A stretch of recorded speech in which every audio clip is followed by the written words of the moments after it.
नमस्कार, जनता टीवी देख रहे हैं आप। आपके साथ मैं हूं अंजलि भंडारी और बात करेंगे देवभूमि उत्तराखंड की खबरों की। तो देहरादून में मुख्यमंत्री पुष्कर सिंह धामी ने विश्व पर्यटन दिवस के अवसर पर स्वच्छता ही सेवा के तहत car garbage eco friendly bag वितरण अभियान का शुभारंभ किया। इस दौरान मुख्यमंत्री ने कहा कि स्वच्छता अभियान के अंतर्गत ये एक अच्छी मुहिम चलाई गई है। साथ ही उन्होंने कहा कि स्वच्छता के प्रति जन जागरण का काम निरंतर चलते रहना चाहिए।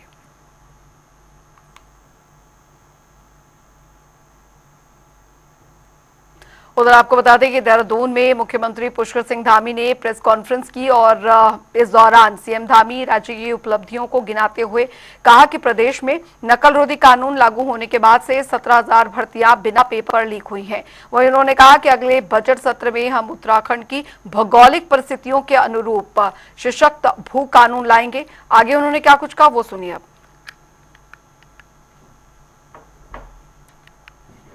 हमारी सरकार भू कानून है, मूल निवास है, जो ऐसे मुद्दे हैं, इन सभी मुद्दों को लेकर हम हमेशा से संवेदनशील रहे हैं। हम संवेदनशील हैं और अगले बजट सत्र में हम उत्तराखंड की जो भौगोलिक परिस्थितियों के अनुरूप इस पर चूँकि पहले से एक कमेटी बनी हुई है, कमेटी काम कर रही है, प्रारूप बनाने के लिए कमेटी का गठन भी किया हुआ है, मुख्य सचिव की अध्यक्षता में उसमें काम चल रहा है और इसके अनुरूप एक वृहद भू कानून लाने के लिए हम प्रयासरत हैं कि हम इसमें एक भू कानून लाएंगे। और जिस प्रकार मार्च 2021 से अब तक लंबे समय से चले आ रहे अनेक मामले ऐसे थे और जिन मामलों पर फैसले नहीं हो पा रहे थे, उन सभी मामलों पर हमने फैसले भी लिए हैं। चुनौतीपूर्ण मामले रहे हों, उनका भी निस्तारण किया है, हमारी ही सरकार ने किया है। उसी प्रकार में आप सबके माध्यम से देवभूमि उत्तराखंड की जनता को ये विश्वास दिलाना चाहता हूँ जो उत्तराखंड में है और देश दुनिया के किसी भी कोने में है, हम इस भू कानून के मुद्दे को, इसका भी समाधान हमारी ही सरकार करेगी। इसमें कोई संशय नहीं है, हमारे मन में किसी प्रकार का कोई संदेह भी नहीं है। हम सबकी भावनाओं के अनुरूप, सबकी संभावनाओं के अनुरूप सारे हमारे पक्षों से वार्ता करने के बाद सभी जो विशेषज्ञ हैं अनेक विषयों के, उन सब का परामर्श लेकर हम इस पर भी काम करेंगे और इस पर भी निर्णय लेंगे।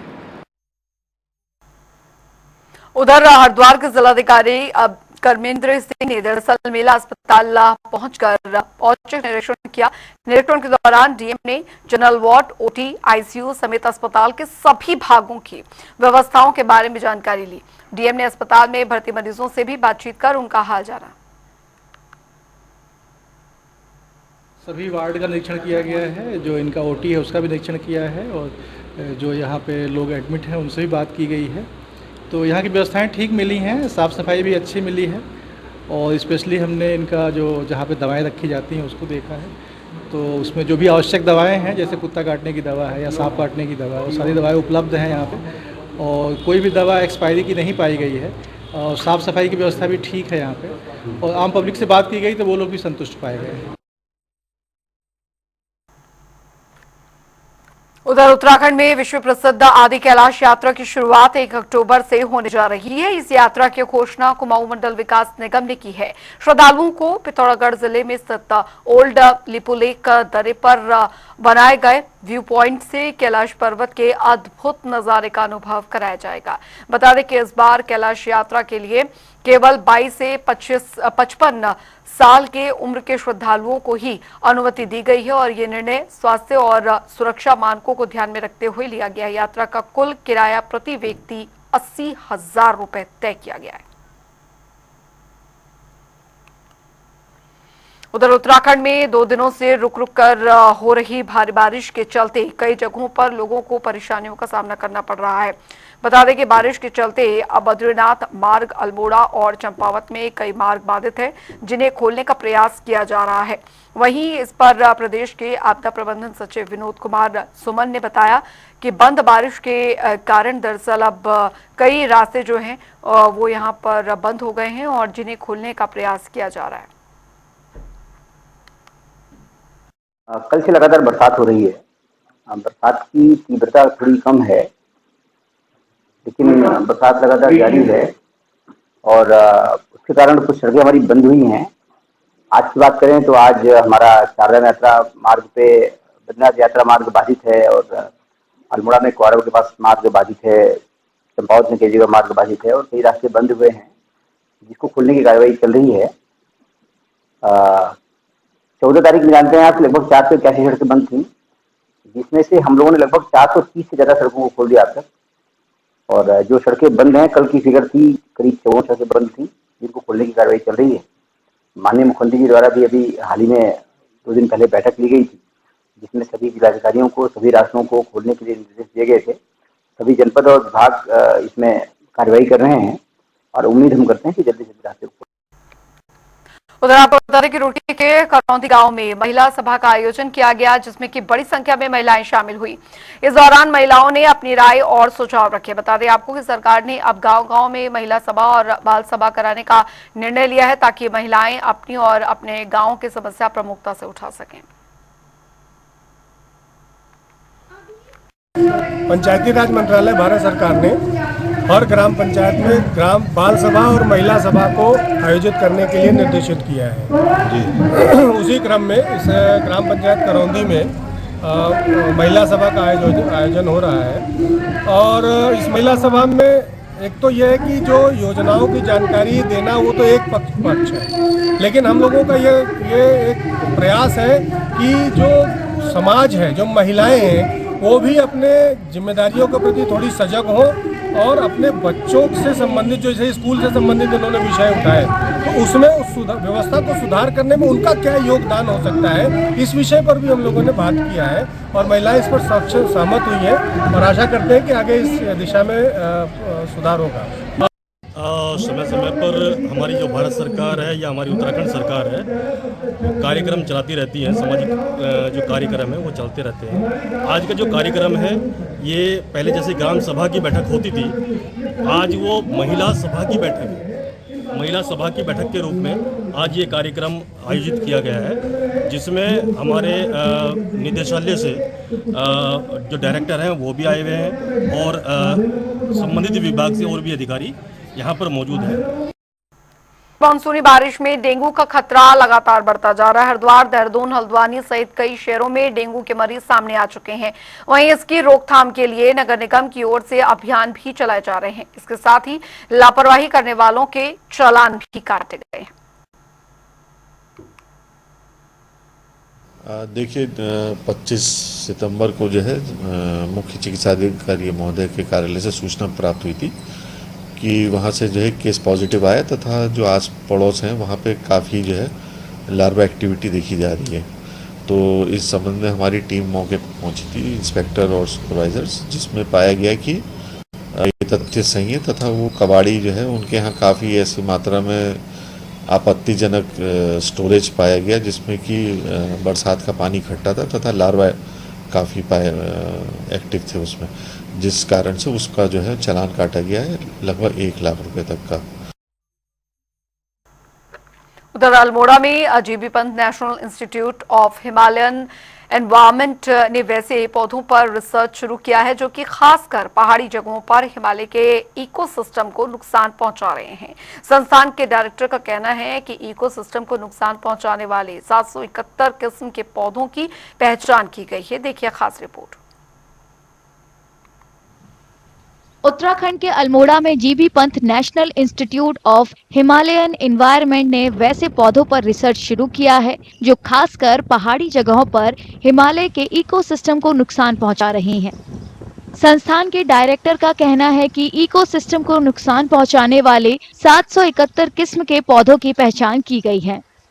ये हरित आक्रमणकारी आए कहाँ से? यहाँ के नेटिव स्पीसीज नहीं है। यहाँ की जो हमारी इकोसिस्टम की अपनी प्रजातियां नहीं, वो बाहर से आई हैं। बाहर से आके 2 चीज़ होती है, या कि बाहर से आके चुपचाप रहती तब भी ठीक था, लेकिन बाहर से आके उन्होंने हमारी जो स्थानीय प्रजातियां हैं उनका एक अस्तित्व उसको संकट में लिया है। और जब हमारी स्थानीय प्रजातियों का अस्तित्व संकट में आता है तो ये समझिए कि पूरे पारिस्थितिक तंत्र का ताना बाना बिगड़ जाता है।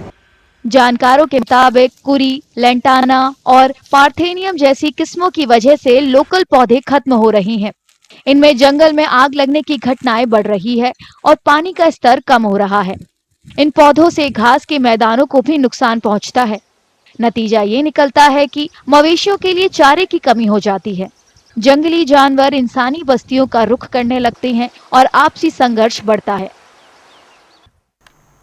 चलिए खबरों में आगे बढ़ेंगे। उत्तराखंड कांग्रेस प्रवक्ता मोहन काला ने दरअसल बीजेपी की ओर से राहुल गांधी का पुतला फूंकने पर तंज कसा और कहा कि संविधान बदलने की सोच रखने वाली बीजेपी 4 राज्यों के चुनाव को देखकर आरक्षण प्रेम की बात करने लगी है। आगे उन्होंने और क्या कुछ कहा, सुनिए। देखिए, पूरा देश का आम जनमानस और दलित समुदाय जानता है कि अगर दलितों के प्रति घृणा और नफरत करने का काम किसी ने किया तो वो भारतीय जनता पार्टी के खून में, भारतीय जनता पार्टी का कृत्य है।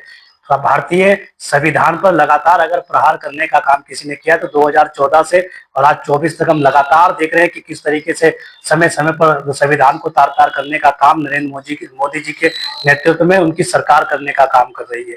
और जो लोग आज राहुल गांधी जी के बयान को गलत तरीके से पेश करके उनके पुतले जलाने का काम कर रहे हैं, उन नेताओं को मेरा सुझाव है कि वो नेता तब कहां थे जब 2 अप्रैल 2018 को आरक्षण में बदलाव करने का काम जो है केंद्र की सरकार ने किया था और जिसमें 15 से ज्यादा अधिक दलित समुदाय के नौजवानों ने अपनी जान गंवाने का काम किया था। वो तब कहां थे जब उनके तमाम बड़े नेता, चाहे वो सांसद अनंत हेगड़े हो, चाहे लल्लू सिंह हो, चाहे वो उनके धर्मपुरी अरविंद हो, चाहे ज्योति मिर्धा हो, ऐसे तमाम नेता, यहां तक कि प्रधानमंत्री नरेंद्र मोदी जी के जो आर्थिक सलाहकार परिषद के जो अध्यक्ष हैं विवेक देवराय, वो तक संविधान बदलने की बात कर रहे थे। तब ये पुतला जलाने वाले कहां गायब थे जो आज राहुल गांधी जी को आरक्षण विरोधी बताकर उनका पुतला जलाने का काम कर रहे हैं। वहीं इधर तिरुपति मंदिर के प्रसाद में मिलावट होने के मामले के बाद उत्तराखंड सरकार भी अलर्ट मोड पर है। बता दें कि देवभूमि के मंदिरों में मंत्री सतपाल महाराज ने प्रसाद की पवित्रता का खास ध्यान रखने के निर्देश दिए हैं। उन्होंने कहा है कि हम इस बात का ध्यान रखेंगे कि प्रसाद में किसी भी तरह की मिलावट न की जाए। ये लोगों की आस्था से जुड़ा विषय है। आंध्र प्रदेश के विश्व प्रसिद्ध तिरुपति मंदिर के अंदर जो प्रसाद के अंदर मिलावट हुई है, बड़ा दुर्भाग्यपूर्ण विषय है और हमने यहाँ से निर्देश दिए हैं कि कोई भी मिलावट की वस्तु जो है रसोई में ना पहुँच पाए और प्रसाद के अंदर कोई भी अडल्ट्रेशन ना हो। तो इसको रोकथाम के लिए हमने निर्देश दिए हैं और ये हमारी आस्था के साथ खिलवाड़ है, ये नहीं होना चाहिए और प्रसाद जो है पवित्रतम वस्तुओं से बनना चाहिए। इसलिए जिस भी सामग्री से प्रसाद बनता है उसमें कोई मिलावट ना हो, ऐसा हम सुनिश्चित कर रहे हैं। इसकी सैंपलिंग होगी और इसके साथ साथ जो आंध्र प्रदेश में जो जांच हो रही है उस रिपोर्ट की भी हम लोग प्रतीक्षा कर रहे हैं, उसका भी अध्ययन करके निश्चित रूप में हम आगे बढ़ेंगे। पर इस समय हमने अपने सचिव धर्मस्व को निर्देश दिए हैं कि प्रदेश में जहां जहां भी भगवान का प्रसाद भोग बनता है वहां किसी प्रकार की मिलावट की वस्तु ना पहुंच पाए। उधर उत्तराखंड में बीजेपी का आपको बता दें कि युद्ध स्तर पर सदस्यता अभियान जारी है। सदस्यता अभियान के तहत बीजेपी की मेंबरशिप 12 लाख के आंकड़े को पार कर चुकी है। इस जानकारी देते हुए बीजेपी प्रदेश उपाध्यक्ष ज्योति प्रसाद गिरोला ने कहा कि बीजेपी का सदस्यता अभियान तेजी से चल रहा है। अब तक 12 लाख से भी अधिक लोगों ने पार्टी की सदस्यता ले ली है और इसे और बढ़ाने का प्रयास किया जा रहा है।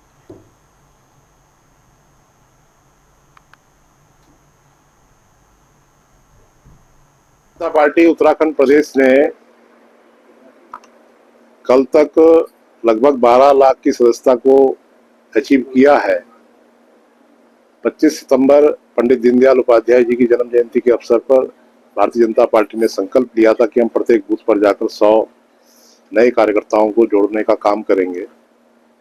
लगभग कल के विशेष अभियान के बाद भारतीय जनता पार्टी 12 लाख की सदस्यता को पार किया है और मुझे लगता है कि आने वाले दिनों में भारतीय जनता पार्टी ने जो उत्तराखंड में लक्ष्य तय किया है हम उस लक्ष्य को पार कर लेंगे। जहां तक कांग्रेस का प्रश्न है, कांग्रेस अब एक ऐसा राजनीतिक दल बन गया है जो डेमोक्रेटिक सेटअप पर काम नहीं करता है। हमारी बहुत खुली सदस्यता है।